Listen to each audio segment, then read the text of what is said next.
नमस्कार दोस्तों, good morning. Crescent education classes में आप सभी का स्वागत है। दोस्तों, आज की वीडियो में हम बात करेंगे नई एलटी प्रवक्ता और प्राथमिक शिक्षक भर्ती के बारे में।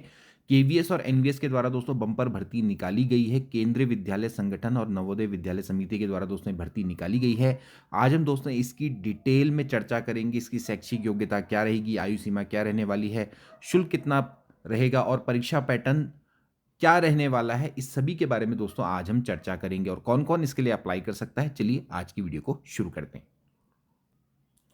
दोस्तों, आज हम चर्चा करने वाले हैं केंद्रीय विद्यालय संगठन और नवोदय विद्यालय समिति के द्वारा संयुक्त रूप से निकाली गई विभिन्न भर्तियों के बारे में। दोस्तों, इनके द्वारा वैसे तो काफ़ी सारे भर्तियां दोस्तों निकाली गई है, लेकिन हमारा मुख्य एम रहेगा टीजीटी, पीजीटी और पीआरटी यानी कि एलटी प्रवक्ता और प्राथमिक शिक्षक भर्ती के बारे में, क्योंकि ज़्यादातर जो हमारे एस्पिरेंट्स हैं वे काफ़ी समय से केंद्रीय विद्यालय और नवोदय विद्यालय की भर्ती का भी इंतज़ार कर रहे हैं। और मैं आपको बता दूं कि इसमें सभी लोग अप्लाई कर सकते हैं। आप चाहे किसी भी स्टेट से बिलोंग करते हो, आप उत्तराखंड के हो तो भी आप इसके लिए अप्लाई कर पाएंगे। तो ये दोस्तों आपका रिक्रूटमेंट नोटिफिकेशन है और ये दोस्तों आपका जारी हुआ था कुछ समय पहले।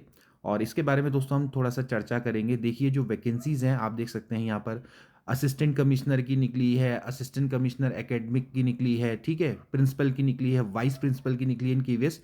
लेकिन हमारा जो मेन एम रहेगा वो रहेगा कि जो हमारी प्रवक्ता भर्ती है उसको हम फोकस करेंगे, उसका आपको परीक्षा पैटर्न बताएंगे और उसमें आयु सीमा क्या रहेगी, कौन कौन अप्लाई कर सकता है। अप्लाई तो मैंने आपको बता दिया कि दोस्तों अगर आप किसी भी स्टेट से बिलोंग करते हो, उत्तराखंड के भी हो तो भी आप इसके लिए अप्लाई कर पाएंगे। सबसे पहले दोस्तों बात करेंगे यहाँ पर पोस्ट ग्रेजुएट टीचर यानी कि पीजीटी भर्ती, जो कि केवीएस के अंतर्गत दोस्तों निकली है। 615 पदों पे दोस्तों ये भर्ती निकली है।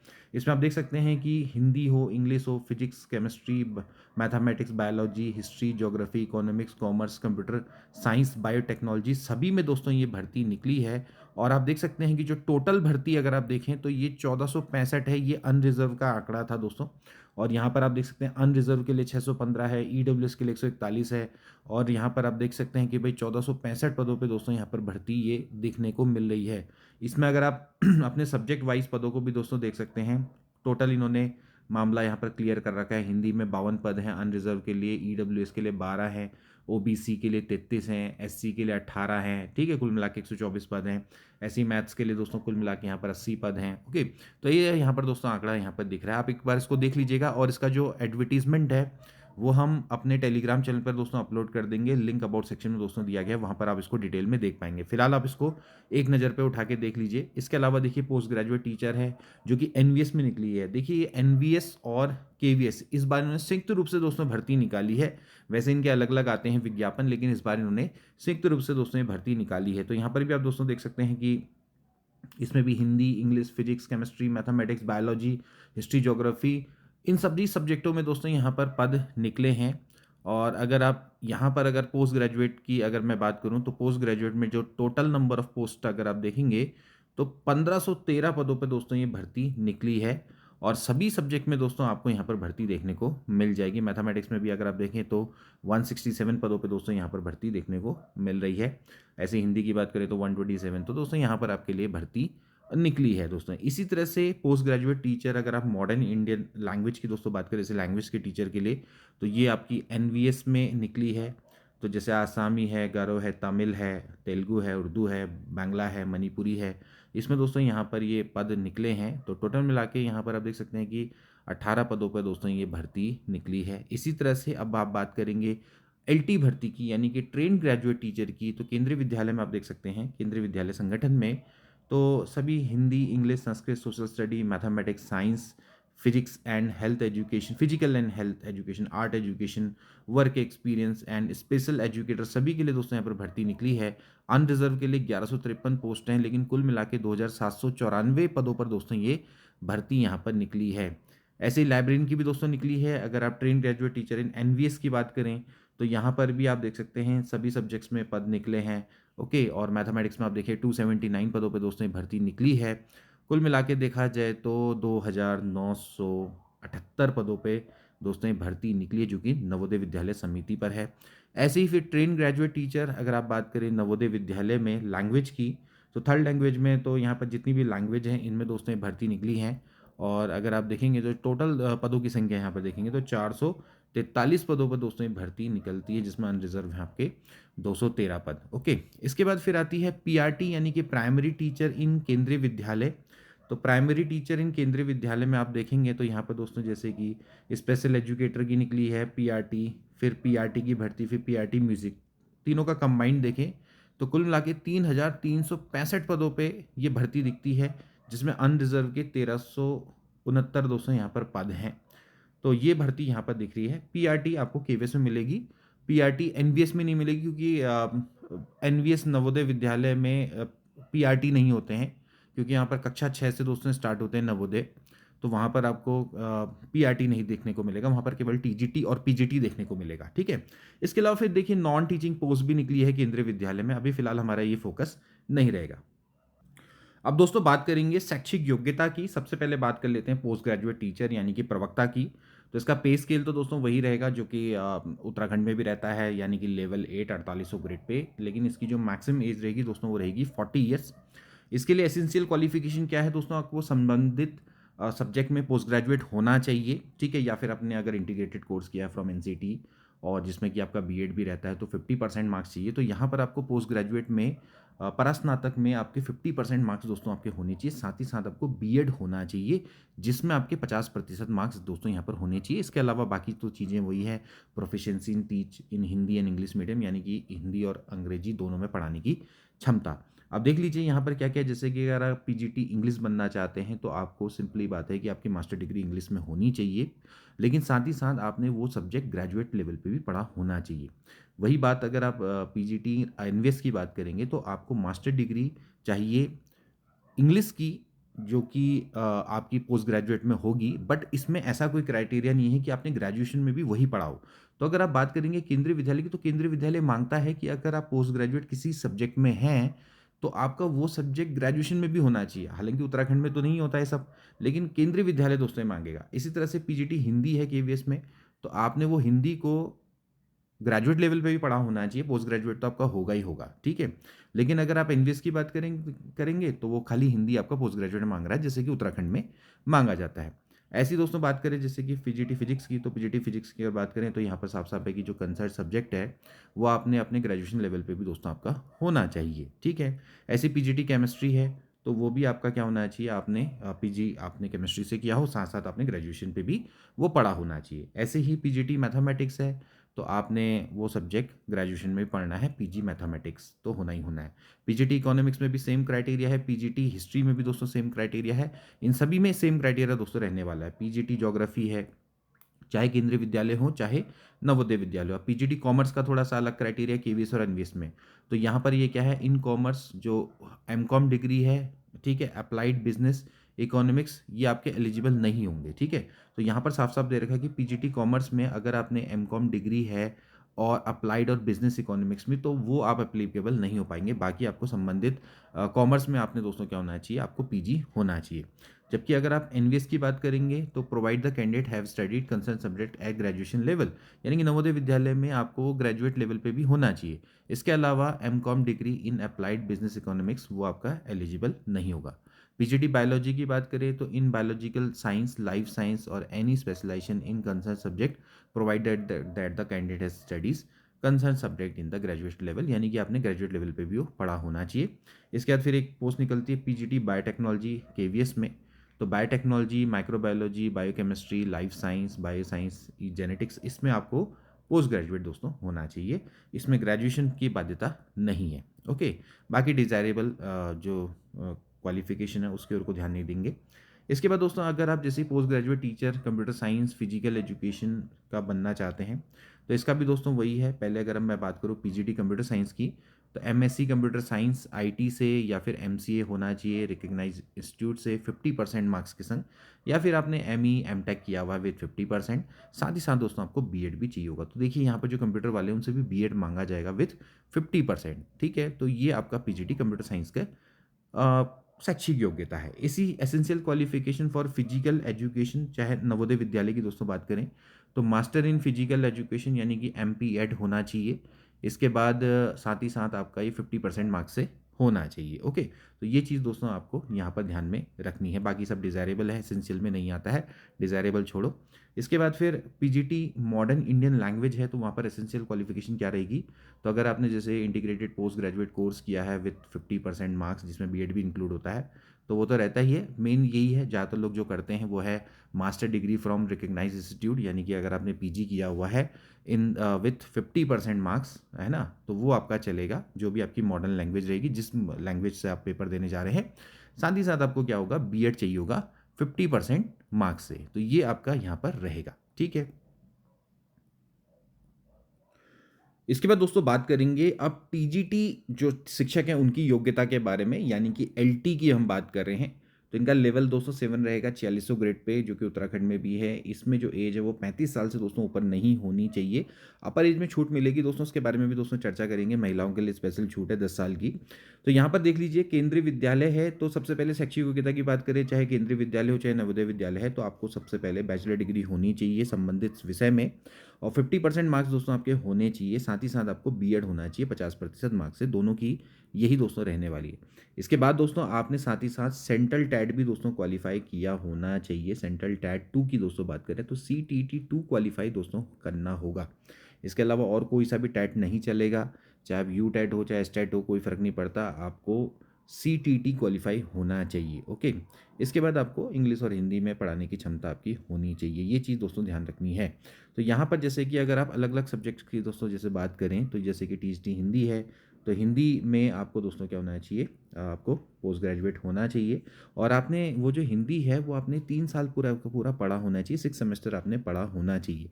ऐसे इंग्लिश की बात करें तो इंग्लिश आपका मेन सब्जेक्ट होना चाहिए, तीनों के तीनों साल पढ़ा होना चाहिए, कम से कम 6 सेमेस्टर पढ़ा होना चाहिए। टीजीटी थर्ड लैंग्वेज की बात करें तो वही दोस्तों यहाँ पर मामला है। टीजीटी संस्कृत की बात करें तो वही मेन सब्जेक्ट है, और वो आपका कम से कम आपने 3 साल पढ़ा होना चाहिए, और या फिर 6 के 6 सेमेस्टर आपने, अगर आपके यहाँ सेमेस्टर वाइज चलता हो, तो आपने दोस्तों पढ़ा होना चाहिए।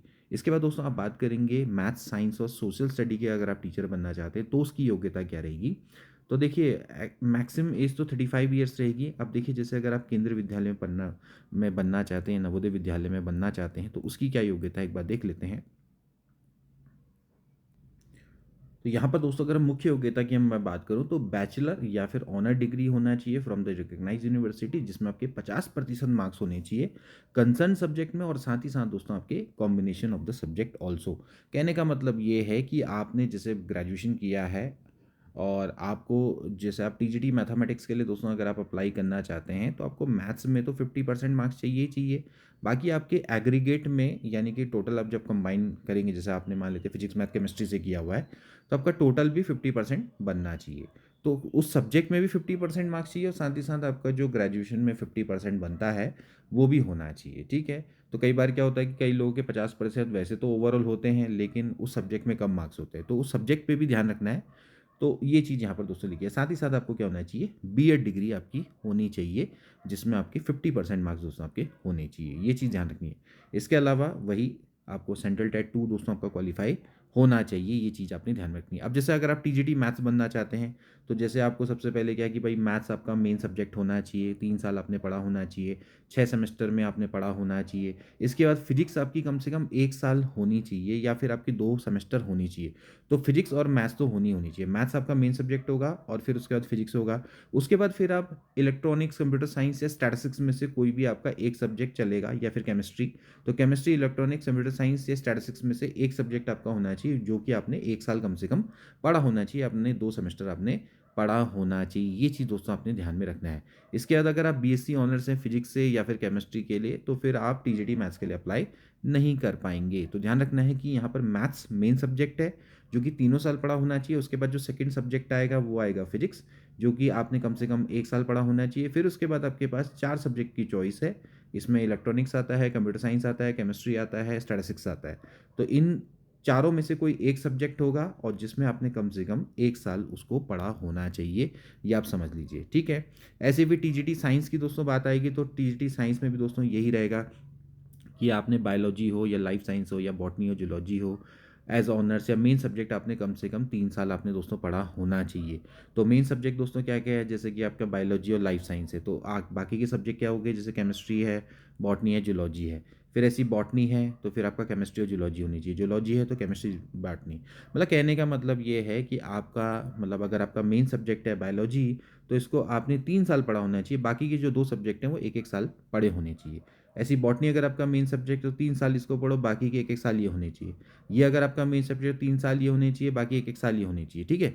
वही सेम ऊपर की तरह, बस यहाँ पर जो मेन सब्जेक्ट है मैथ्स के अलावा कोई नहीं हो सकता। यहाँ पर जो मेन सब्जेक्ट हैं आपके 3 हो सकते हैं, तो बायोलॉजी होगा, लाइफ साइंस, इसके अलावा बॉटनी और जूलॉजी। तो इस तरह से यहाँ पर इसकी योग्यता रहने वाली है। फिर ऐसी वो दोस्तों बात करेंगे टीजीटी एसएसटी की।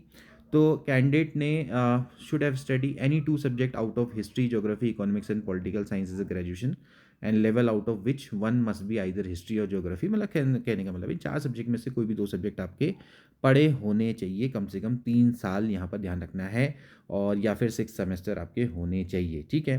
तो इस तरह से दोस्तों आपने ध्यान में रखना है। इसके अलावा और कुछ नहीं है, तो ये आपने दोस्तों ध्यान में रखना है, बाकी हमने आपको बता दिया है। इसके बाद दोस्तों बात करेंगे TGT computer science, music, art, physical education, work experiences, इनकी क्या योग्यता रहेगी। लेवल 7 रहेगा दोस्तों, मैक्सिमम एज रहेगी 35 ईयर्स।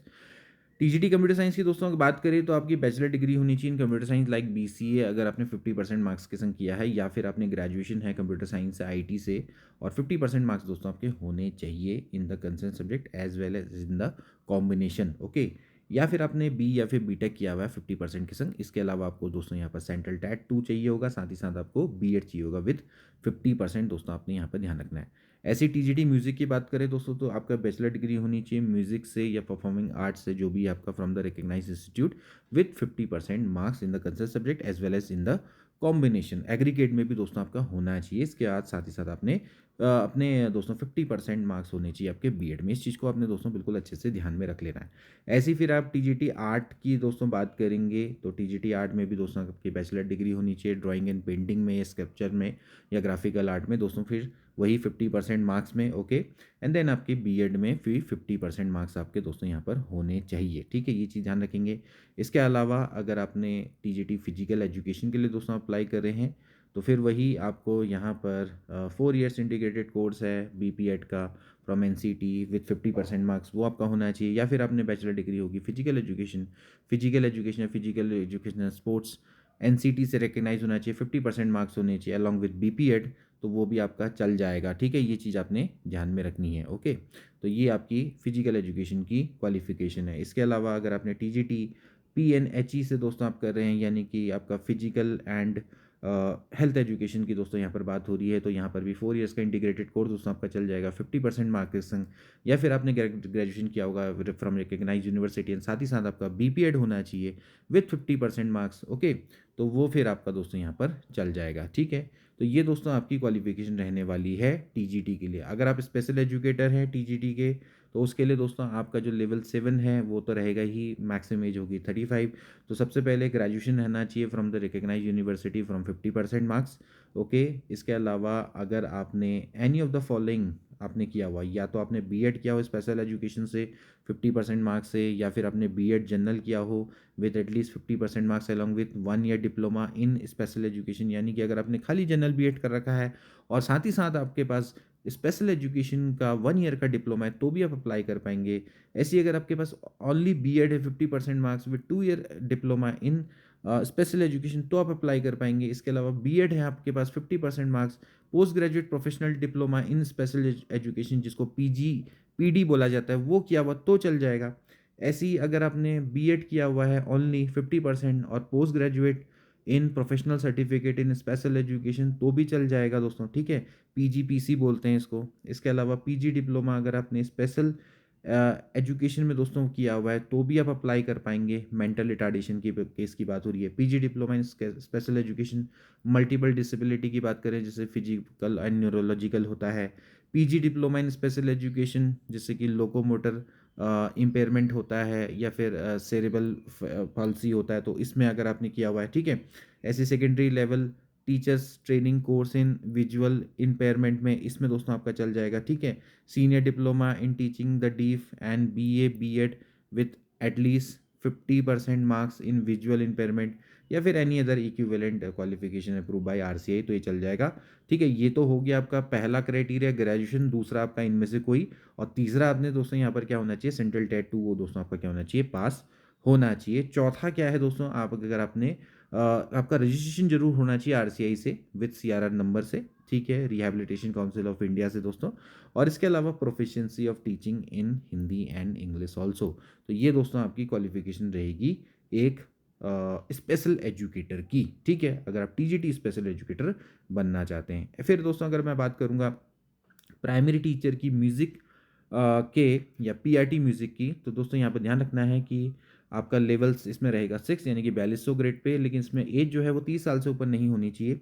इसके लिए एसेंशियल क्वालिफिकेशन क्या है दोस्तों, आपने इंटरमीडिएट होना चाहिए 12th में विद 50% मार्क्स। साथ ही साथ दोस्तों आपको बैचलर डिग्री होनी चाहिए म्यूज़िक परफॉर्मिंग आर्ट्स की from the recognized university. Okay, and इसके अलावा दोस्तों यहाँ पर आपको वर्किंग नॉलेज होनी चाहिए हिंदी और इंग्लिश की। ओके, तो ये चीज़ दोस्तों ध्यान में रखेंगे। अब बात करेंगे दोस्तों यहाँ पर प्राइमरी टीचर भर्ती के बारे में, जिसमें कौन कौन लोग अप्लाई कर सकते हैं। तो इसका भी दोस्तों रहेगा लेवल 6 एंड इसमें 30 साल से ऊपर नहीं होनी चाहिए एज। इसमें आपका 12th होना चाहिए विद 50% मार्क्स। लेकिन साथ ही साथ दोस्तों यहाँ पर आपसे डीएलएड दोस्तों मांगा जाएगा, इस चीज़ को ध्यान रखेंगे। तो इसमें दोस्तों यह है कि जैसे अगर आपने बीएलएड किया हुआ है या डीएलएड किया हुआ है, तो senior secondary higher intermediate with 50% marks and 2 year diploma in elementary education. Okay, ये दोस्तों आपका होना चाहिए। ठीक है, या फिर आपने सीनियर सेकेंडरी हाई मतलब आपने हायर सेकेंडरी 10+2 यानी कि 12th आपने 50% मार्क्स से किया है, और साथ ही साथ आपका 4 ईयर बैचलर ऑफ एलिमेंट्री यानी कि बीएलएड दोस्तों आपने किया हुआ है, तो भी दोस्तों आपका ये चल जाएगा। ओके, तो ये आपने ध्यान में रखना है। इसके अलावा आपने यहाँ पर सेंट्रल टैट 1 दोस्तों क्वालिफाई होना चाहिए, CTET 1 प्राइमरी टीचर के लिए ये क्वालिफाई करना एसेंशियल है। इसके अलावा proficiency to teach Hindi and English. Okay, ये चीज़ ध्यान रखनी है। अब बात करेंगे स्पेशल एजुकेटर की, तो स्पेशल एजुकेटर में अगर आप देखें तो भैया 12th पास होना चाहिए विद मिनिमम 50%। उसके बाद फिर आपने इनमें से कुछ होना चाहिए, जैसे कि 2 ईयर्स का डीएड स्पेशल एजुकेशन, ठीक है, या फिर 1 ईयर डिप्लोमा इन स्पेशल एजुकेशन, है ना, ये सब आपका होना चाहिए। और साथ ही साथ दोस्तों यहाँ पर आपका जो तीसरी जो रहेगी वो रहेगी सेंट्रल टैट 1। इसके बाद registration in RTI and proficiency of Hindi and English also, ये दोस्तों आपकी क्वालिफिकेशन रहने वाली है। तो ये तो रही दोस्तों आपकी क्वालिफिकेशन टीजीटी, पीजीटी और पीआरटी की। अब दोस्तों बात करेंगे आयु सीमा में छूट के बारे में, क्योंकि आयु सीमा की ऊपरी सीमा आपने देख ली दोस्तों, चाहे पीजीटी की बात करें भैया 40 साल से ऊपर नहीं होना चाहिए, टीजीटी की बात करें तो 35 साल से ऊपर नहीं होना चाहिए, पीआरटी की बात करें तो 30 साल से ऊपर नहीं होना चाहिए। ठीक है, अब न्यूनतम आयु कितनी होनी चाहिए, वो होनी चाहिए 18 साल। 18 साल से मिनिमम नहीं चलेगा। ठीक है, बाकी आपने टीजीटी, पीजीटी, पीआरटी तीनों की आपने मैक्सिमम एज देख ली, लेकिन छूट मिल जाएगी अगर आप SC ST से बिलोंग करते हो तो 5 साल की ऊपरी आयु में, ध्यान रखना है। इसके बाद अदर बैकवर्ड क्लास में जैसे कि नॉन क्रीमी लेयर में तो फिर 3 साल की मिल जाएगी। वुमेंस को यहाँ पर स्पेशल छूट है सारी कैटेगरी में, चाहे पीजीटी, टीजीटी के लिए आप अप्लाई करेंगे दोस्तों, तो आपको यहाँ पर 10 साल की दोस्तों यहाँ पर छूट मिल जाएगी। तो वुमेन है, अगर आप दोस्तों इनके लिए अप्लाई कर रहे हैं तो फिर आपको दोस्तों क्या हो जाएगा, ऑल कैटेगरी की आपको क्या मिल जाएगी, 10 साल की यहाँ पर छूट मिल जाएगी। तो वुमेंस के लिए यहाँ पर स्पेशल छूट है। अगर रेगुलर एनवीएस के एम्प्लॉय हो, ठीक है, मतलब एनवीएस में कार्यरत हो, तो नवोदय विद्यालय में काम करते हो तो 5 साल की दोस्तों यहाँ पे छूट मिल जाएगी। रेगुलर केवस एम्प्लॉय हो तो फिर आपको 5 साल की छूट मिलेगी। जनरल कैंडिडेट्स को 8 साल की, ओबीसी कैंडिडेट्स को 10 साल की, SC ST को मिलेगी। तो ये यहाँ पर दोस्तों आपको छूट मिल जाएगी। इसके अलावा candidates with 3 years continuous service in central government provided the post are the same and allied cadres, वो भी दोस्तों आपके लिए एप्लीकेबल होंगे, उनको भी यहाँ पर कुछ छूट मिल जाएगी। इसके अलावा जो फिजिकली हैंडीकैप्ड हैं, चाहे SC ST है, उसको 15 साल की छूट, ओबीसी है तो 13 साल की छूट, जनरल है तो 10 साल की छूट यहाँ पर मिल जाएगी। तो ये दोस्तों यहाँ पर फिलहाल छूट रहने वाली हैं। इसके बाद दोस्तों बात कर लेते हैं शुल्क की। तो शुल्क में आप बात करेंगे एग्जामिनेशन फीस और प्रोसेसिंग फीस के बारे में। तो दोस्तों अगर आप पीजीटी के लिए अप्लाई करते हैं यानी कि प्रवक्ता के लिए, तो 1500 तो एग्जामिनेशन फीस है, प्रोसेसिंग शुल्क है 500 यानी कि 2000 रुपये दोस्तों यहाँ पर फीस पड़ने वाली है। वहीं टीजीटी की दोस्तों बात करें तो 1500 प्लस 500 यानी कि 2000 रुपये अगेन। और अगर आप पीआरटी के लिए अप्लाई करेंगे तो अगेन दोस्तों यहाँ पर आप देख सकते हैं 2000 रुपये शुल्क आपका पड़ने वाला है। तो 2000 तो दोस्तों आपकी फ़ीस यहाँ पर रहने वाली है, जो कि काफ़ी दोस्तों यहाँ पर ज़्यादा है फिलहाल, क्योंकि जिस तरह से देखा जाए तो 2000 रुपये बहुत ज़्यादा दोस्तों यहाँ पर फीस है, एग्जामिनेशन फ़ीस है। इसको देख के काफ़ी लोग तो पीछे वैसे हट जाते हैं। ठीक है, इसके बाद बात करेंगे रजिस्ट्रेशन ओपन हो रहे हैं 14 नवंबर 2025 से स्टार्ट हो चुके हैं, और रजिस्ट्रेशन क्लोज हो जाएंगे आपके 4 दिसंबर 2025 तक। फी डिपॉजिट कब से ओपन होगा? 14 नवंबर से, और फीस क्लोज भी आपका 4 दिसंबर तक हो जाएगा। इस चीज़ को ध्यान रखेंगे। अब दोस्तों बात करेंगे परीक्षा पैटर्न की, यानी कि आपका जो एग्ज़ाम है वो किस तरह से होने वाला है। तो दोस्तों इस समय पर आपके 2 टियर में एग्ज़ाम होंगे, एक होगा टियर नंबर 1, एक होगा टियर नंबर 2। इसके अलावा दोस्तों आपका इंटरव्यू भी होने वाला है। अब जो टियर 1 होगा दोस्तों वो क्वालिफाइंग होगा, यानी कि उसके मार्क्स आपके ऐड नहीं होंगे। जो आपकी फाइनल मेरिट लिस्ट दोस्तों बनेगी वो टियर 2 और इंटरव्यू के मार्क्स पर आधारित होगी। इंटरव्यू दोस्तों आपका 100 मार्क्स का दोस्तों होने वाला है, और अभी जो टियर 2 है उसका दोस्तों जो भी मार्क्स रहेंगे तो उसका 85% और इंटरव्यू का 15% से आपकी मेरिट बनेगी। यानी कि इंटरव्यू में जितने भी आपके मार्क्स आते हैं उसका 15% लिया जाएगा, और टियर 2 में जितने आपके मार्क्स आते हैं उसका 85% लिया जाएगा, और कुल मिला के आपका 100% इनमें से दोस्तों आपकी जो मेरिट है वो बनने वाली है।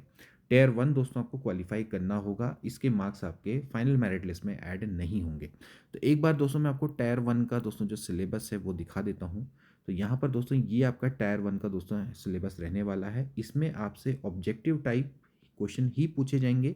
सारे के सारे ओएमआर बेस्ड आपके क्वेश्चन रहने वाले हैं, ऑब्जेक्टिव मोड में रहने वाले हैं। तो इसमें क्या क्या पूछा जाएगा दोस्तों आपसे? General reasoning, numerical ability, basic competency, computer literacy, general knowledge, language competency and language competency test, one another modern Indian language. तो आप देख सकते हैं 20 मार्क्स इसके, 20 मतलब 20 क्वेश्चन आएंगे। 20 20 20 20 10 10, यानी कि कुल मिला के 100 क्वेश्चन आने वाले हैं, और 300 मार्क्स का होने वाला है। यानी कि हर क्वेश्चन आपका 3 मार्क्स का दोस्तों यहाँ पर रहने वाला है, और इसके लिए आपको 2 घंटे का समय यहाँ पर मिलने वाला है। तो रीजनिंग आएगी, ठीक है, 20 क्वेश्चन रीजनिंग के, 20 क्वेश्चन न्यूमेरिकल एबिलिटी के, 20 क्वेश्चन बेसिक कंप्यूटर लिटरेसी के, 20 क्वेश्चन आपके जनरल लैंग्वेज के, ठीक है, और इसके अलावा एक लैंग्वेज कॉम्पिटेंसी टेस्ट। तो यहाँ पर आप साफ साफ देख सकते हैं कि ये आपका दोस्तों रहने वाला है, ठीक है। तो ये दोस्तों आपका इस तरह से दोस्तों यहाँ पर रहेगा। ओके, तो ये हो गया आपका टियर 1। ओके, इसके अलावा दोस्तों एक चीज़ और ध्यान रखेंगे, टियर 1 में अगर आप गलत आंसर देते हैं तो आपका 1/3 मार्क्स दोस्तों कट जाएगा। तो 1/3 3 का, यानी कि 1 मार्क्स दोस्तों आपका कट जाएगा। प्रत्येक सही उत्तर के लिए आपको 3 मार्क्स मिलेंगे, और गलत उत्तर के लिए आपको -1 मार्क्स यहाँ पर दिया जाएगा। तो ये चीज़ ध्यान में रखिएगा। तो नेगेटिव मार्किंग भी दोस्तों यहाँ पर रहने वाली है। तो 3 मार्क्स मिलेंगे सही उत्तर के लिए, और गलत उत्तर के लिए आपका 1/3 अंक कट जाएगा। 1/3 का मतलब है कि 1 मार्क्स दोस्तों आपका यहाँ पर कट जाएगा। ओके, तो ये चीज़ दोस्तों ध्यान में रखिएगा। अब जो टियर 2 है, टियर 2 का सिलेबस दोस्तों ये रहने वाला है। टियर 2 चाहे केवीएस की बात करें चाहे एनवीएस की दोस्तों बात करें, तो यहाँ पर ऑब्जेक्टिव क्वेश्चंस रहेंगे, और डिस्क्रिप्टिव क्वेश्चन भी दोस्तों यहाँ पर रहने वाले हैं। टोटल मार्क्स की बात करें तो हर ऑब्जेक्टिव क्वेश्चन आपका 1-1 मार्क्स का रहने वाला है, और हर डिस्क्रिप्टिव क्वेश्चन आपका 4 मार्क्स का दोस्तों रहने वाला है। यानी कि आपसे 60 क्वेश्चन पूछे जाएंगे एमसीक्यू टाइप, और हर क्वेश्चन 1 मार्क्स का, यानी कि कुल मिला के 60 मार्क्स हो गए। इसके बाद फिर आपसे 10 डिस्क्रिप्टिव क्वेश्चन पूछे जाएंगे, जिसमें हर क्वेश्चन 4 मार्क्स का होगा, यानी कि 40। तो टोटल मिला के आपका 100 मार्क्स का ये बन रहा है दोस्तों यहाँ पर। तो 100 मार्क्स का भी दोस्तों आपका क्या रहने वाला है? आपका टियर 2 एग्जाम रहने वाला है। तो आप साफ साफ देख लीजिए, टियर 2 एग्जाम, इसके अलावा फिर होगा इंटरव्यू। तो 100 मार्क्स इसका, 100 मार्क्स इसका। अब इसमें से आपके जितने भी मार्क्स आते हैं उसका 85% लिया जाएगा, और इसमें से जितने भी मार्क्स आते हैं उसका 15% लिया जाएगा। तो दोनों का टोटल मिला के आपकी मेरिट बनेगी, और उसी के आधार पे आपका फाइनल सिलेक्शन होने वाला है। एक चीज़ ध्यान रखिएगा, जो टियर 1 में एग्ज़ाम देंगे तो उसके कुल मिला के 10 गुना कैंडिडेट्स को टियर 2 के लिए क्वालिफाई किया जाएगा। ओके, यानी कि जितने पोस्ट हैं उसके सापेक्ष 10 गुना अभ्यर्थी को यहाँ पर बुलाया जाएगा। ये चीज़ ध्यान में रखनी रहेगी, ठीक है। अब इसमें भी दोस्तों वही है, इसमें जब आप टियर 2 की बात करेंगे तो यहाँ पर भी दोस्तों आपका 1/4 मार्क्स कटेगा हर गलत उत्तर के लिए। जब हम बात करेंगे एमसीक्यू की, तो वहाँ पर आपका 1/4 मार्क्स दोस्तों आपका कट जाएगा, जबकि टियर 1 में 1/3 मार्क्स दोस्तों आपका कट रहा था। इसके बाद फिर यहाँ पर 1:3 पर जो कैंडिडेट्स हैं उनको फिर आगे बुलाया जाता है दोस्तों, ठीक है। तो ये चीज़ ध्यान रखेंगे।